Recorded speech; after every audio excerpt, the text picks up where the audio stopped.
یعلمہم، قرآن کہتا ہے سکھائیں گے بھی قرآن، نبی سکھائیں گے بھی کون؟ یعنی اس کا مفہوم بھی نبی بتائیں گے. تیسرے نمبر پہ یعلمہم الکتاب والحکمہ، حکمت کی باتیں بھی سکھائیں گے جن کو حدیث کہا جاتا ہے. وہ بھی پڑھائیں گے نہیں بلکہ سکھائیں گے. سکھانا الگ ہے، پڑھانے کا مطلب پتہ ہے کیا ہوتا ہے؟ حدیث کی کتاب پکڑا دی، پڑھتے رہو بیٹھ کے.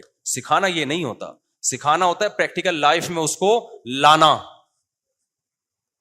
سکھانا یعلم کے الفاظ ہیں، تعلیم، وہ تعلیم الگ چیز ہے. تبھی کبھی ایک حدیث کو دیکھ کے کبھی فیصلہ نہیں کیا جاتا، کیونکہ تعلیم کا مطلب ہوتا ہے ایک بات کی ایکسپلینیشن آگے آ رہی ہے، اس کی ایکسپلینیشن ادھر آ رہی ہے، تبھی ساری حدیثوں کو سامنے رکھ کر حدیث کا مطلب بیان کیا جاتا ہے. کبھی بھی ایک حدیث کو دیکھ کے فیصلہ نہیں کیا جائے گا. سمجھتے ہو کہ نہیں سمجھتے؟ آج بہت سے اسکالر حدیث کا ریفرنس دیا، لوگ کہہ رہے ہیں بھائی یہ تو حدیث ہے، یہ بھی حدیث ہے، اس کے علاوہ بھی بہت ساری حدیث ہیں، ان کو ملا کے دیکھو. قرآن کیا کہتا ہے کہ جو قتل کرے گا ہمیشہ جہنم میں جلے گا. لیکن اہل سنت والجماعت میں کسی کا بھی عقیدہ نہیں ہے کہ قاتل اگر مسلمان ہے تو ہمیشہ جہنم میں رہے گا وہ، بلکہ ایک دن گناہ کی سزا کھانے کے بعد نکل آئے گا. حالانکہ قرآن کے الفاظ ایسے نہیں ہیں. وجہ کیا ہے؟ قرآن میں دوسرے مقامات پر اس کی تشریح ہے، تو اس طرح حدیثوں میں بھی ہے. تو یہ جو ہوتا ہے نا کہ چند چیزیں دیکھ کے فتویٰ دینا شروع کر دینا، یہ جہالت کی بات ہے. اور غیر مسلم بھی بہت سارے ایک حدیث دیکھ کے اعتراض کر رہے ہوتے ہیں، دیکھو نبی نے یہ فرمایا. میں اکثر ایک حدیث پیش کرتا ہوں، حضرت ابو ذر نبی کے پاس آئے، یا رسول اللہ کہ اگر مسلمان کوئی زنا کرے اور چوری کرے تو کیا ہوگا؟ نبی نے فرمایا مسلمان جنت میں جائے گا. ابو ذر نے فرمایا وَإِن زنا وَإِن سرق، زنا کرے چوری کرے پھر بھی؟ آپ نے فرمایا وَإِن زنا وَإِن سرق، زنا کرے گا چوری کرے گا پھر بھی کہاں جائے گا؟ جنت میں. متفقن علیہ حدیث ہے. پھر حضرت ابو ذر نے پوچھا وَإِن زنا وَإِن سرق، اگرچہ زنا کرے اگرچہ چوری کرے؟ آپ نے پھر فرمایا وَإِن زنا وَإِن سرق، زنا کرے چوری کرے جائے گا کہاں؟ جنت میں. پھر حضرت ابو ذر نے فرمایا یا رسول اللہ وَإِن زنا وَإِن سرق. وہ حیران ہو رہے ہیں نا، اتنے بڑے بڑے گناہ کرے بھی کہاں جا رہا ہے؟ جنت میں جا رہا ہے بھائی. پھر انہوں نے فرمایا یا رسول اللہ وَإِن زنا وَإِن سرق، اگرچہ زنا کرے اگرچہ چوری کرے. آپ نے تیسری دفعہ اور سختی سے فرمایا وَإِن زنا وَإِن سرق وَإِن رَغِمَ أَنْفُ أَبِي ذَرٍ، اگرچہ زنا کرے چوری کرے پھر بھی جنت میں جائے گا، اگرچہ ابو ذر کی ناک خاک آلودہ ہو جائے، ابو ذر کی ناک مٹی میں مل جائے، یعنی وہ رسوا ہو جائے، اس کو اچھا نہیں لگ رہا جنت میں جانا اس کا، مگر جائے گا کہاں؟ جنت میں جائے گا. اب ایک ایتھیس نے یہ حدیث لے کے اسلام پہ اعتراض کیا، دیکھو یہ ہے اسلام جو لوگوں کو زنا سکھا رہا ہے، جو لوگوں کو چوریاں سکھا رہا ہے، اور کہہ رہا ہے بس مسلمان ہو جاؤ ڈائریکٹ کہاں جانا ہے؟ جنت میں. تو یہ ظلم اور زیادتی ہے. کسی کی ایک بات کو لے کے اس پہ فوراً فیصلہ کر دینا سیاق و سباق سے ہٹ کے، یہ زیادتی ہے یا نہیں ہے؟ جو علماء کی کتابوں کے ساتھ آج کل ہو رہا ہے، جو لوگ کتابوں میں کیڑے نکالتے ہیں نا، یہ وہ بھی یہی کر رہے ہوتے ہیں. جن لوگوں کی ساری زندگی قبر پرستی کے خلاف گزری ہے ان کو قبر پرست کہا جا رہا ہے. جن کی ساری زندگی توحید کے پرچار پہ گزری، توحید کے پرچار، ان کی 2-3 عبارتیں لے کے ان کو مشرک قرار دیا جا رہا ہے. تو یہ وہی کام ہے جو ملحد لوگ کرتے ہیں. تو اس کا کیا جواب ہے؟ بھائی سامنے ابو ذر تھے. اگر حدیث کا یہ مطلب ہوتا نا کہ زنا اور چوری کی اجازت مل رہی ہے تو ابو ذر رضی اللہ تعالیٰ عنہ تو بڑے صوفی قسم کے صحابی تھے، وہ تو گناہ سے آخری دم تک اتنا دور رہے ہیں. نبی کو پتا تھا کہ یہ کبھی بھی زنا اور چوری کی جرت نہیں کریں گے. حدیث میں اس کا ذکر نہیں ہے، لیکن دیگر حدیثیں، اسلام میں زنا کی اجازت ہوتی تو زنا کی جتنی سخت سزا اسلام میں ہے کسی اور مذہب میں ہے؟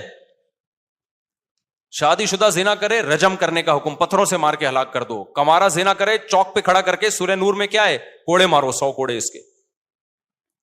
اور نبی صلی اللہ علیہ وسلم فرمایا میں نے معراج میں دیکھا کہ کچھ ننگے مرد برہنہ عورتیں آگ میں جل رہی ہیں. جب شعلے اوپر جاتے ہیں نا تو یہ بھی اوپر آتے ہیں. تو میں نے جبریل سے پوچھا یہ کون لوگ ہیں؟ فرمایا آپ کی امت کے زنا کرنے والے مرد اور زنا کرنے والی عورتیں. تو مسلمان زنا کرنے والے ہیں جن کو آگ میں جلایا جا رہا ہے.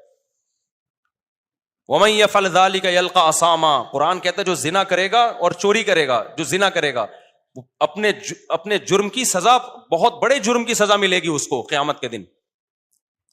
اس سے کیا پتا چلتا ہے؟ ابو ذر رضی اللہ عنہ کا یہ نظریہ تھا کہ اس کو کبھی بھی جنت میں نہیں جانا چاہیے. تو نبی یہ فرما رہے ہیں کہ سزا کھانے کے بعد ایمان کی برکت سے ایک نہ ایک دن وہ بھی جنت میں جائے گا. اگرچہ حدیث میں اس کا صراحتاً ذکر نہیں ہے، لیکن نبی کو معلوم ہے کہ سامنے والے بھی میری بات کا مطلب سمجھتے ہیں.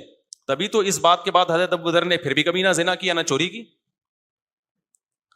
ان کو یہ اشکال ہو رہا ہے کہ کبھی بھی نہیں آنا چاہیے, ٹھیک ہے نا, اتنا بڑا مجرم ہے. تو نبی بتا رہے ہیں کہ اگر زنا اور چوری ہے, یہ جرم ہے, تو ایمان کی نیکی بھی تو ہے نا. دنیا میں کتنے لوگ خدا کے منکر ہیں, کتنے توحید کے منکر ہیں, کتنے رسالت کے منکر ہیں.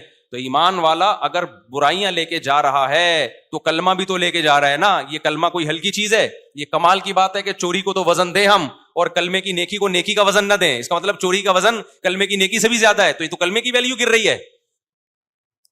کھوپڑی شریف میں بات نہیں آ رہی, میرا خیال ہے آ رہی ہے بات. تو کلمہ سب سے کیا ہے میرے بھائی؟ وزنی چیز ہے. اللہ کو ماننا, اس کی توحید, ایمان بہت بڑی دولت ہے. تو یہ گناہوں کی سزا ملے گی جہنم میں, لیکن بالآخر ایمان کا پلڑا کیا ہو جائے گا؟ بھاری. یہ ایسی نیکی ہے جو اس کے گناہوں کو بالآخر کھا جائے گی. یہ مطلب نہیں ہے, ورنہ چوری اسلام میں اچھا عمل ہوتا یا کوئی مسئلہ ہی نہیں تھا تو چور کا ہاتھ کاٹنے کا حکم کیوں ہوتا؟ اتنی سخت سزا کسی اور مذہب میں ہے؟ دیکھو جب انسان الٹا سوچتا ہے نا تو الٹا ہی سوچتا ہے, اچھا سوچتا ہے تو اچھا سوچتا ہے. ہمارے ایک ریلیٹو تھے, جب بھی میں چور کا ہاتھ کاٹنے کا ذکر کرتا ہوں مجھے دو واقعات یاد آتے ہیں. ایک افغانستان میں جب طالبان نے اعلان کیا کہ چور کا ہاتھ کاٹا جائے گا, پرانے وقتوں میں نا, جب پہلی جب حکومت آئی تھی, تو ہمارے اخباروں میں کارٹون آئے, ہمارے سیاسی لیڈر نے بیان دیا کہ ہم بھی چور کا ہاتھ کاٹیں گے. اگلے دن انہی کا ہاتھ کاٹ کے لوگوں نے لگایا ہوا تھا کہ اگر پاکستان میں چوروں کے ہاتھ کٹنا شروع ہو گئے تو کاٹنے والوں کے ہاتھ سب سے پہلے کٹنے کا خطرہ ہے, اس لیے پاکستان میں یہ سزا نافذ نہیں ہو سکتی. تو دوسرا یہ کہ وہ ہمارے ایک ریلیٹو ہے, بڑے براڈ مائنڈڈ قسم کے, ان کو بہت اشکال ہوتا تھا کہ یار یہ اسلام نے چور کا ہاتھ کیوں کاٹنے کو, کوڑے ووڑے لگا دیتے, تھپڑ چھپڑ لگا دیتے, اس کے جیل میں ڈال دیتے, 10 سال نہیں 20 سال جیل ڈال دو, ہاتھ تو کیا بےچارے گا یار, ٹھیک ہے نا. ان کو بڑا اشکال ہوتا تھا کہ اتنی سخت سزا کیوں ہے, یہ کیا ہے منفی سوچ. لیکن جب ان کو تھوڑا اسٹڈی کی, اسلام کے اور بہت سارے حکام پڑھے, میں ان سے ملنے گیا, انہوں نے کہا یار میرے ذہن میں ایک بات آئی ہے کہ میں اس کو نیگیٹو لے کے کیوں جا رہا ہوں. میں یہ بھی تو سوچ سکتا ہوں کہ اسلام جرم سے اتنی نفرت کرتا ہے کہ کسی قیمت پہ بھی زمین پہ جرائم کو برداشت نہیں کرتا. دیکھو 2 منٹ میں نیگیٹو پازیٹو ہو گیا کہ نہیں ہو گیا؟ کہ یار اس کو ہم پازیٹو بھی تو لے جا سکتے ہیں. اسلام کہتا ہے بھائی جرم دیکھنا ہی نہیں, زمین پہ رہنا ہی نہیں ہے, کاٹو سالے کا ہاتھ, کم بخت چوری کرنے کے قابل بچے ہی نہیں دوبارہ. تو یہ بھی تو ہو سکتا ہے. ڈاکو کی سزا جتنی اسلام میں ہے اتنی دنیا میں کسی مذہب میں نہیں ہے. ہر سزا اسلام میں سخت نہیں ہے, یہ ذہن میں رکھو. بہت سی سزائیں نرم بھی ہیں, چند کوڑے مار کے چھوڑ دو بس. لیکن کچھ جرائم ایسے جن کی سزا بہت ہی سخت ہے, بہت زیادہ سخت سزا ہے ان کی. ان میں ایک ڈکیتی ہے کہ آپ نے گن پوائنٹ پہ دن دہاڑے کسی کو لوٹا, تو قرآن کیا کہتا ہے؟ اس کو چوک پہ لٹکاؤ اور سولی دو اس کو, گردن نہیں اڑائی جائے گی اس کی, برچھا سینے پہ مار کے گھمایا جائے گا اس کے, ہاتھ پاؤں کاٹے جائیں گے, ایک طرف سے ہاتھ ایک طرف سے پاؤں کاٹ کے چوک پہ لٹکاؤ. اسلام میں بند کمرے میں پھانسی کا کوئی تصور بولو نہیں ہے. بند کمرے میں نہیں, اسلام میں چوک پہ ہوتا ہے, جو بھی ہوتا ہے مارکیٹ میں ہوگا, تاکہ مارکیٹ میں جو لوگ ہیں ان کو عبرت حاصل ہو, ان کو پتا ہو کہ یہ انجام ہونے والا ہے. پھانسی گھاٹ میں جلاد جانے اور وہ جس پہ گزر رہی ہے وہ جانے. لوگوں کو تو لاش مل جاتی ہے, لوگ سمجھتے ہیں جیسے سب کا انا للہ ہوتا ہے, اس کا بھی انا للہ ہو گیا ہے. اس لیے اسلام میں چوک پہ جو ہوگا کیا ہوگا بھائی؟ چوک پہ. تو ڈاکو کی سزا کیا ہے بھائی؟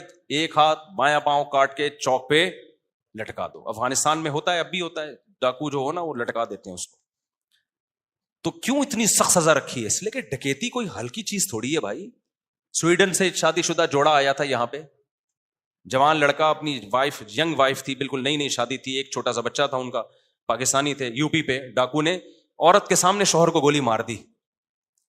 تو دل نہیں چاہتا کہ اس کو چوک پہ لٹکنا چاہیے؟ کیا ان کی زندگیوں میں کیا کیا رہ گیا بتاؤ یار. بچی اپنے باپ کو تڑپتے ہوئے دیکھ رہی ہو, لاش کو, پوری زندگی کے لیے اسٹریس اور ڈپریشن میں چلے گی کہ نہیں؟ ہر وقت یہ منظر یاد آئے گا. ایک عورت اپنے جوان شوہر کو اس طرح مرتے ہوئے دیکھے. ان ڈاکوؤں کے ساتھ ہمارے یہاں کیا ہوتا ہے؟ ان کو پولیس, پھر کورٹ, اس کے بعد وہ تجربہ ہو جاتا ہے ان کو کہ اس دفعہ یہ غلطی